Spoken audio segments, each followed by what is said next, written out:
তো যে দেখতে পাচ্ছেন যে আমি যে সার্কিটটি কাজ করতেছিলাম সেই সার্কিটটি এখন মানে লাগাই চেক দিলাম।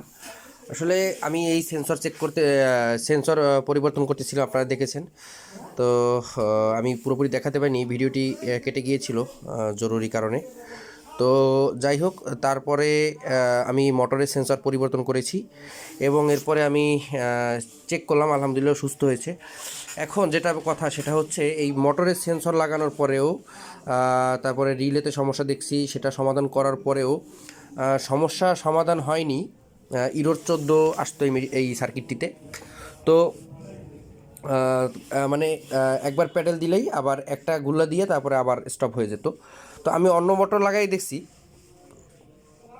তাতেও একই সমস্যা, অর্থাৎ বোর্ড থেকে সমস্যা আসতেছিল।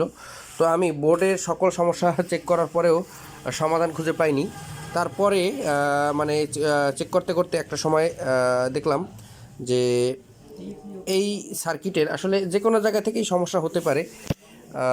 আসলে ইউরো 14 মানেই মোটর সেন্সর না শুধু, ইউরো 14 মানে মোটর ড্রাইভ সেক্টর, অর্থাৎ মোটর ড্রাইভ করানোর যে সেক্টর, সম্পূর্ণ সেক্টরটার মধ্যে থেকে যে কোনো জায়গা থেকে ইউরো 14 আসতে পারে। তো আমি যেটা করলাম সেটা আমি আপনাদের দেখাচ্ছি। দেখুন, এই যে সার্কিটটি আছে, সার্কিটটির মধ্যে এই যে রেজিস্টরগুলো আছে, অর্থাৎ এই যে রেজিস্টরগুলো আছে, যে রেজিস্টরগুলো আসলে এই ড্রাইভ সেক্টরে আছে, এই রেজিস্টর থেকে এই যে রেজিস্টরগুলো আছে, এখানে 10K রেজিস্টর আছে, এই রেজিস্টরগুলো থেকে খারাপ আসলে পরে ইউরো 14 আসতে পারে। এই আইআরআইসি খারাপ হইলে ইউরো 14 আসতে পারে। এবং আপনার এখানে এই যে দেখা গেল যে এইখানে 2200 ওহমসের কিছু রেজিস্টর আছে, তো এই রেজিস্টারগুলো নষ্ট খারাপ হলেও আপনার ইউরো 14 আসবে। আমি যে সমস্যাটা সমাধান করেছি, এই রিলে চেঞ্জ করেছি, এই বোর্ডটার রিলে মান কম দেখাইতো, রিলে নতুন দিয়েছি। তারপরে আপনার অন্যান্য সেক্টর চেক করেছি, দেখি সবই ওকে আছে। তারপরে আমি মোটর সেক্টরে গেলাম, মোটর সেক্টরে গিয়ে মোটরের যে সেন্সর, সেই সেন্সরের সমস্যা দেখলাম। সেই সেন্সর পরিবর্তন 3টাই করছি, একটা সমস্যা ছিল, আপনারা দেখেন। আমি মূলত একটা পরিবর্তন করি না এই কারণে, কারণ একটা মোটরের একটা আমি সেন্সর চেঞ্জ করলাম, বাকি যে দুটো আছে আমি যে নতুন যে সেন্সরটা দিলাম তার সাথে মান অ্যাডজাস্ট হলো না, বা ওর গতিবিধি অ্যাডজাস্ট হলো না। পরবর্তীতে ওই যে আগের যে পুরনো যে দুটো, সে দুটো নষ্ট হয়ে যেতে পারে, তার জন্য আমি সেট সহই পরিবর্তন করে দিই। তো আর এরপর যেটা সমস্যা পেলাম, এর চেঞ্জ করার পরে আমি চেক করলাম, দেখি যে ওকে হয়নি, মানে কিছুটা সমস্যা মনে হচ্ছিল, মানে অর্থাৎ কয়েকটা মানে রান করার পরে আবার ইউরো 14 চলে আসে, এরকম সমস্যা দেখা দিচ্ছিল। তো এরপরে আমি আবার সার্কিট খুললাম, অন্য মোটর লাগাই দেখলাম যে না, সমস্যার সমাধান হয়নি।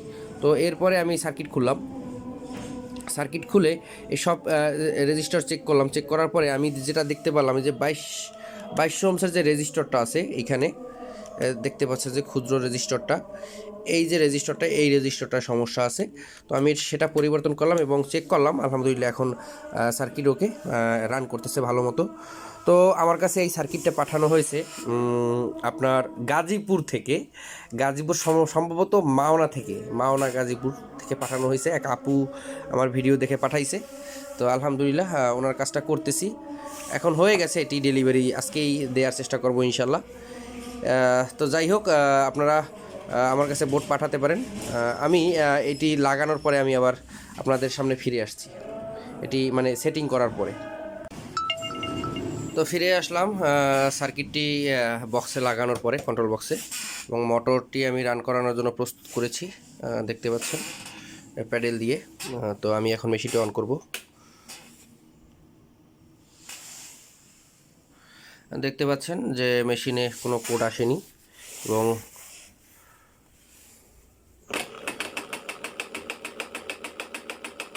দেখতে পাচ্ছেন যে মেশিনটি রান করতেছে।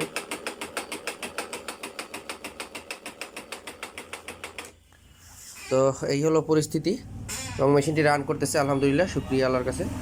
তো এটি পাঠিয়েছে এক আপু গাজীপুর থেকে, গাজীপুর মাওনা থেকে সম্ভবত। এবং আমি এই ধরনের কাজ করে থাকি সার্কিটের। আপনারা যারা দূর থেকে পাঠাতে ইচ্ছুক, বা যাদের সার্কিটের সমস্যা হয়, পাঠান আর না পাঠান, পরামর্শের জন্য ফোন দিয়ে ইনশাল্লাহ আমার সাধ্য অনুযায়ী পরামর্শ দিয়ে দেবো। যদি সমাধান না হয় তারপরে তো আমার কাছ থেকে ঠিক করান বা অন্য কারো কাছ থেকে ঠিক করান, আপনার তো মেশিন চালাতে হলে ঠিক করতেই হবে। তো আপনার নিকটস্থ কেউ থাকলে ভালো, যদি না থাকে তাহলে আমার সাথে যোগাযোগ করতে পারেন। আমি আপনাদের পাশে ইনশাল্লাহ সব সময় আছি, সর্বোচ্চ সর্বদা। আসসালামু আলাইকুম।